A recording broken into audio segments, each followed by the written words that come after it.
Hi friends, welcome to Somo competitive guidance. ఈరోజు మరొక informative టాపిక్తో మీ ముందుకు రావడం జరిగిందండి. టాపిక్ ఏంటంటే, ఇటీవల ఢిల్లీ శాసనసభ వద్ద సొరంగ మార్గం అనేటువంటిది కనిపించడం జరిగిందండి.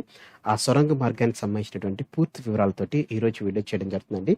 అంటే ఈ సొరంగ మార్గం అనేటువంటిది ఎక్కడ వరకు ఉండడం జరిగింది, ఈ సొరంగ మార్గం యొక్క డిస్టెన్స్ ఎంత, అదే రీతిగా రాబోయే కాలంలో ఈ సొరంగ మార్గాన్ని దేని గురించి అన్న వాడతారా, ఇటువంటి పూర్తి వివరాలతోటి ఈరోజు వీడియో చేయడం జరుగుతుందండి.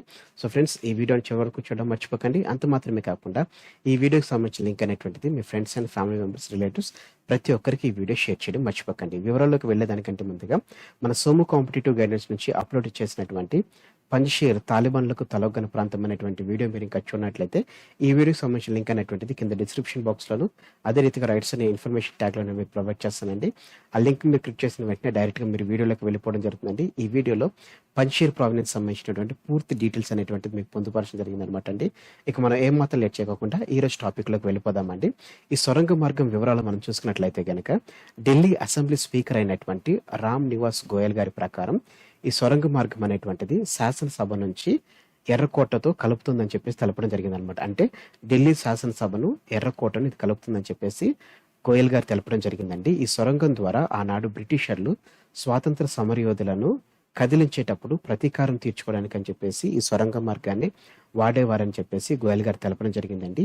గోయల్ గారు 1993లో ఎమ్మెల్యే అయినప్పుడు ఎర్రకోట వరకు ఉన్నటువంటి ఈ సొరంగం గురించి తాను విన్నానని, దాని చరిత్ర కోసం చాలా వెతికానని, ఎంత వెతికినా కానీ దానిపై స్పష్టత రాలేదని చెప్పేసి ఆయన తెలపడం జరిగిందండి. ఫ్రెండ్స్, ఇప్పుడు మనం చూసుకున్నట్లయితే కనుక ఈ ఢిల్లీ అసెంబ్లీ నుంచి ఎర్రకోట వరకు ఉన్నటువంటి టోటల్ డిస్టెన్స్ మనం చూసుకున్నట్లయితే కనుక మొత్తం 5.5 కిలోమీటర్లు ఉండడం జరిగిందండి. అంటే ఈ సొరంగ మార్గం అనేటువంటిది మొత్తం 5.5 కిలోమీటర్ల వరకు విస్తరించి ఉండడం జరిగింది అనమాట అండి. అయితే ఇప్పుడు మనం ఈ సొరంగ మార్గాన్ని ఏమైనా పునరుద్ధరిస్తారా అని చెప్పేసి గోయల్ గారిని అడిగితే గోయల్ గారి సమాధానం ఏ రీతిగా ఉందంటే, గోయల్ గారి నివేదిక ప్రకారం చూసినట్లయితే ఈ సొరంగ మార్గం యొక్క ముఖద్వారం అనేటువంటిది తెలపడం జరిగిందండి. అంటే ఏదైతే అసెంబ్లీ వద్ద ఏదైతే సొరంగం కనిపించిందో అది సొరంగం యొక్క ముఖద్వారంగా తెలపడం జరిగింది అనమాట అండి. ఈ సొరంగం మరలా పునరుద్ధరిస్తారని చెప్పేసి గోయల్ గారిని అడిగితే ఈ రీతిగా వారు సమాధానం చెప్పడం జరిగిందండి.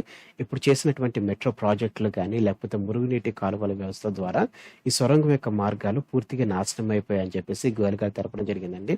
దాన్ని మరలా పునరుద్ధరించమంటే చాలా అసాధ్యమని తెలపడం జరిగిందండి. ఎందుకంటే ఈ పునరుద్ధరించేటువంటి క్రమంలో నాలాలు కానీ లేకపోతే మెట్రో ప్రాజెక్టులకు సంబంధించినటువంటి పిల్లర్స్ కానీ ఇవేవి ఉన్నా కానీ వాటి ద్వారా వెళ్ళాలంటే చాలా ఇబ్బందికరమైన కార్యక్రమాలు చేపడతారు కాబట్టి సో ఇప్పుడు మాత్రం ఈ మార్గాన్ని పునరుద్ధరించేటువంటి ఏ విధమైనటువంటి కార్యక్రమం లేదని చెప్పేసి గోయల్ గారు తెలపడం జరిగిందండి. అయితే గోయల్ గారు చెప్పింది ఏంటంటే, ప్రజలకి ఈ స్వరంగం అనేటువంటిది అందుబాటులోకి తీసుకొస్తారని చెప్పేసి తెలపడం జరిగిందండి.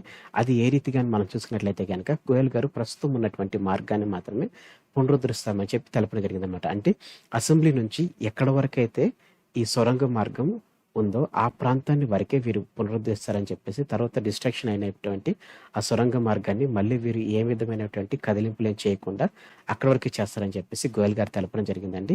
76వ స్వాతంత్ర దినోత్సవం నాటికి సొరంగం పునరుద్ధరణ పనులు పూర్తవుతామని చెప్పేసి ఆయన ఆశాభావం వ్యక్తం చేయడం జరిగిందండి. త్వరలో దాన్ని పునరుద్ధరించి ప్రజలకు అందుబాటులోకి తీసుకొస్తామని చెప్పి తెలపడం జరిగిందండి. అంటే వచ్చే సంవత్సరం ఆగస్టు 15 లోపలికల్లా ఈ పునరుద్ధరణ పనులు జరుగుతాయని చెప్పేసి ఆశిస్తున్నట్లుగా గోయల్ గారు తెలపడం జరిగిందండి. సో ఫ్రెండ్స్, ఇదండి ఢిల్లీ శాసనసభ నుంచి ఎర్రకోట వరకు ఉన్నటువంటి సొరంగ మార్గానికి సంబంధించినటువంటి పూర్తి వివరాలతో కూడినటువంటి video. Thanks for watching the video. ఇందులో ఉన్నటువంటి కంటెంట్ అదే రకంగా ఎక్స్ప్లెనేషన్ కనుక మీకు నచ్చినట్లయితే మీరు ఇంకా మా సోము కాంపిటేటివ్ గైడెన్స్ అనేటువంటి యూట్యూబ్ ఛానల్ ఏదైతే మీరు సబ్స్క్రైబ్ చేసుకోకపోతే కింద రెడ్ కలర్ సబ్స్క్రైబ్ అనే బటన్ ఉంటుందండి. దాన్ని మీరు క్లిక్ చేసిన వెంటనే మీకు పక్కన బెల్ ఐకాన్ పాప్ అవుతుంది. ఆ బెల్ ఐకాన్లో మీరు ఆల్ నోటిఫికేషన్ అని క్లిక్ చేసుకున్నట్లయితే ఎప్పటికప్పుడు లేటెస్ట్ అప్డేట్స్ అనేటువంటిది నోటిఫికేషన్ రూపంలో మీరు మీ డివైస్లో పొందుకోవడం జరుగుతుంది. ఫ్రెండ్స్, ఈ వీడియో కనుక నచ్చినట్లయితే లైక్ చేయండి, కింద కామెంట్ సెక్షన్లో కామెంట్ చేయడం మర్చిపోకండి. ఈ వీడియోని మీ friends and family members, relatives ప్రతి ఒక్కరికి షేర్ చేయడం మర్చిపోకండి. Thanks for watching the video. Have a nice day. Bye.